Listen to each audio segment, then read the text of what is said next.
नमस्कार मंडळी. अशीच एक व्हिडिओ बघितली तर तुम्हाला शेअर करावं वाटलं. त्या व्हिडिओ मी असं दाखवलं की एक माणूस रेफ्रिजरेटर विकतोय, फ्रीज आणि वॉशिंग मशीन.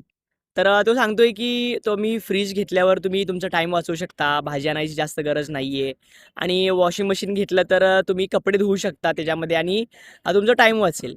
तर ते बोलले की टाईम वाचल्यावर काय करणार? मग तो माणूस बोलला की विकणारा की तुम्ही दुसरे काम करू शकता. तर ठीक आहे. तर दुसरा माणूस बोलला समोरचा घेणारा की ते तुम्ही दुसऱ्या पण मशीन आणाल, तर तुम्ही काय कराल मग नंतर? ते बोलला की एन्जॉय करू शकता, पिकनिकला जाऊ शकता.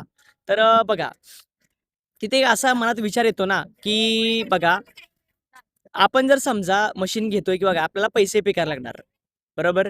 तर पैसे पे करण्यासाठी आपल्याला डबल ड्युटीज किंवा जास्त काम करायला लागणार, बरोबर? तर म्हणजे हा एक ट्रॅपच आहे. तर मला एवढं सांगायचं आहे, की जर गरजेच्या गोष्टी आहेत, तर डेफिनेटली आपण घेऊया. बट खरंच जर ज्या अनावश्यक गरजा आहेत किंवा काय आहेत, आपण इच्छा आहेत आपल्या, त्यासाठी पैसे घालवणार तर आपल्याला ओव्हरटाईम करायला लागणार. जर ओव्हरटाईम केला तर आपल्याला घरच्यांना टाईम नाही देणार, आपल्याला देऊ नाही शकत. हेल्थला आपण टाईम नाही देऊ शकत.